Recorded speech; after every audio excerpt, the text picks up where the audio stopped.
کہنا چاہیے جزاک اللہ خیر کہنا چاہیے؟ دیکھیں جی، ترمذی میں ایک حدیث ہے کہ نبی صلی اللہ علیہ وآلہ وسلم نے فرمایا صحیح سند سے کہ جو شخص مخلوق کا شکر ادا نہیں کرتا وہ اللہ کا شکر ادا نہیں کرتا. تو جب بھی آپ کے ساتھ کوئی نیکی کا معاملہ کرے آپ اسے جزاک اللہ کہا کریں. یہ کاف کش والا باریک ہے اور ہاں پہ وقف ہوگا. ترمذی میں ایک ضعیف روایت ہے کہ تم جب کسی کا شکر ادا کرو تو اچھے الفاظ میں تمہارا شکر شمار ہوگا اگر تم کہو جزاک اللہ خیرا، لیکن روایت کمزور ہے. بخاری میں موجود ہے کہ سیدہ عائشہ کو ایک صحابی نے آگے کہا تھا جزاک اللہ خیرا، وہ مونس کے لیے جزاک اللہ آئے گا. ایک صحابی نے دوسرے صحابی کو کہا جزاک اللہ خیرا. سب سے بہتر الفاظ یہی ہے، لیکن صرف جزاک اللہ بھی کوئی بول دے تو جائز ہے. جزاک اللہ کا مطلب ہے اللہ تمہیں اس کا بدلہ دے. جب آپ کو نے سخت گرمیوں میں افطاری کے بعد مجھے ٹھنڈا پانی پلایا اور میں نے آپ کو کہا جزاک اللہ، اور آپ کہیں نہیں اس نے مجھے بدوا دی ہے، پتہ نہیں اس نے خیر والا جزاک اللہ کہا یا بد والا، تو کتنی بخت زیادتی ہے. قرآن میں تو ہے گمان سے بچو، گمان اکثر گناہ ہے. ظاہر ہے جزاک اللہ قرآن میں بھی اللہ تعالیٰ اللہ ان کو جزا دے گا. جزا مطلب اچھا بدلہ، برا بدلہ بھی جزا ہی ہوتا ہے. لیکن جب میں دل سے دعا کروں تو آپ اس کو خوشگمانی رکھیں. بعض لوگ بولتے ہیں جزاک اللہ، بعض کہتے ہیں جزاک اللہ خیر. یہ لفظ اس طرح ہے، جزاک اللہ ہے یا جزاک اللہ خیرا ہے. یہ لفظ ہے خیرن، را الف دو زبر رن تنوین. وقف ہوگا تو کیا بنے گا خیرا، اور جمع کا صیغہ ہوگا تو جزاکم اللہ خیرا، را الف زبر را. جیسے آتا نا وَرَأَيْتَ النَّاسَ يَدْخُلُونَ فِي دِينِ اللَّهِ أَفْوَاجًا، لفظ افواجن، افواجا جیم الف زبر جا بن جائے گا. تو یہ اہل حدیث، بعض اہل حدیث نے سلفی جو ہے انہوں نے یہ فتنہ اٹھایا ہے. ان کو آپ جزاک اللہ کہہ دینا تو وہ لگتا ہے آپ نے ان کو گالی دے دی ہے. کہتا ہے نہیں نہیں یہ تو آپ نے غلط کہا، آپ جزاک اللہ خیر کہیں. جزاک اللہ خیر بھی غلط ہے، جزاک اللہ خیرا ہے، جزاک اللہ خیر نہیں ہے. اچھا علی بھائی، ایک میں اس میں بھی آپ سے ضمن پوچھ رہا ہوں، پچھلے دنوں مجھے بھی کسی نے ایس ایم ایس کیا کہ سعودی عرب کے مفتی اعظم کا فتویٰ نا شاید ابن باز سے یا موجودہ کوئی ہیں، اب ایسی چھوٹی چھوٹی باتیں ہیں وہ اس پہ اتنا رائی کا پہاڑ بناتے ہیں. ان سے سوال ہوا جی جمعہ جو ہے، جمعہ کی مبارک دینا، عید کی مبارک دینا جائز؟ کا بدعت ہے، ثابت نہیں.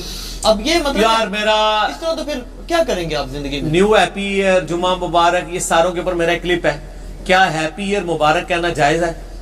ہیپی ایئر انجینئر محمد مرزا لکھے، کلپ کھل جائے گا، 2016 کا ریکارڈڈ ہے. اس میں میں نے کہا تھا کہ ان کو بدعت کی ڈیفینیشن ہی نہیں پتہ. یہ تو پھر آپ زندگی میں ہر چیز پہ بیٹھ اور یہ غلط ہے تحقیق کریں یار. سعودیہ کے علماء کی نا جب آپ فتوے پڑھے نا تو تھوڑا اپنا وہ عقل والا بٹن بھی آن کر لیے گا. ٹھیک ہے تو بدعت ہی ہے. بدعت کیوں ہے؟ مطلب ہے آپ سے اور سر نہیں نا سر، بدعت جب آپ لفظ بدعت بولیں گے نا تو نبی علیہ السلام کی ٹرم میں بدعت جو ہے وہ نٹوریس ورڈ ہے. دین کی ٹرم میں جب آپ بدعت بول رہے ہوں گے نا اس وقت پھر آپ کو بڑا خیال کرنا پڑے گا. آپ کسی کے اوپر دوزگی ہونے کا فتویٰ لگا رہے ہوں گے. آپ کہ میں لغت کے معنوں میں بات کر رہا ہوں وہ اور چیز ہوتی ہے. اچھا آگے ایک سوال آیا جی کہ میری 2 بیٹیاں ہیں، ساس کہتی ہیں کہ فلاں دوائی لے لو تو بیٹا ہو جائے گا، کیا بیٹے کے لیے ایسا کرنا صحیح ہے؟ اس میں میں ایک اور چیز ایڈ کروں کہ وظائف بھی بتائے جاتے ہیں، وہ بھی جی شامل کر لیں. پہلی بات یہ میرے بھائی، یہ ہمارے سب کانٹیننٹ کا بہت بڑا ایشو ہے. آج تک کسی ساس نے اپنی بہو کو یہ نہیں کہا کہ بیٹا یہ دوائی لے اور وظیفہ لے تاکہ تیری بیٹی پیدا ہو، کیونکہ نبی علیہ السلام کی بھی بیٹی تھی بڑی، تو میری خواہش ہے کہ تیری بھی بیٹی پیدا ہو. اس طرح دی کوئی عقل مند ساس دیکھی دے؟ اچھا، یہ ہمارا ہندوانہ کلچر ہے جس میں بیٹیوں سے نفرت کی جاتی ہے. 8 سے 15 سال پہلے کے فگر ہے کہ انڈیا میں روزانہ 3000 پریگنینسی ضائع ہوتی ہیں جب آئیڈینٹیفائی ہو جائیں گے یہ بچی ہیں. اسی لیے اس وقت انڈیا میں 1 سے 1.5 کروڑ عورتیں مردوں سے زیادہ ہو چکی ہیں. مرد جو ہے نا وہ عورتوں سے زیادہ ہو چکے ہیں کیونکہ وہ بچیاں ضائع کرا دیتے ہیں. اگر مارے نا تو یہ برابر ہی رہے ہمیشہ. اللہ نے بیلنس کیا. وہ جو بخاری میں بھی آتا ہے قرب قیامت میں ایک مرد 50 عورتوں کی کفالت کرے گا، ٹھیک ہے نا، کیونکہ پھر وہ اب یہ صورتحال ہو جائے گی، جگ و جدل ہوگا اور یہ معاملات کھڑے ہو جائیں گے. اب مرد ویسے بھی تھوڑے رہ رہے ہیں اور ایشوز کھڑے ہو گئے. اب کئی مرد جو ہیں وہ جب عورتیں کم پڑ دیں گی تو مردوں کے لیے عورتیں اویلیبل نہیں ہوگی، اور جب جنگوں میں مرد مریں گے تو عورتوں کا ایشو بن جائے گا. دونوں طرف ایشوز رہتے ہیں. اللہ تعالیٰ بیلنس کراتا ہے, اس بیلنس کو ہم جنگوں کی شکل میں خراب کرتے ہیں یا پریگنینسی ضائع کرنے کی. میں دونوں اینگل سے بات کر رہا ہوں. ویسے اگر یہ بیلنس رہے تو مرد و عورت برابر ہی رہتے ہیں. تو اس طرح کی جو دعائیاں وغیرہ لیتے ہیں یہ جائز ہے, ناجائز تو نہیں ہے. بیٹے کی تمنا کو بری چیز نہیں ہے. وظیفہ بھی بتا دیں. حضرت زکریا علیہ السلام نے بھی تو دعا کی تھی نا بیٹے کے لیے. اچھا, سورہ ال عمران میں آتا ہے, سورہ مریم کے اندر آتا ہے کہ اللہ مجھے اولاد یعقوب کا وارث چاہیے. تو اولاد یعقوب کا وارث انہوں نے بیٹی تو نہیں مانگی, بیٹا ہی مانگا ہے.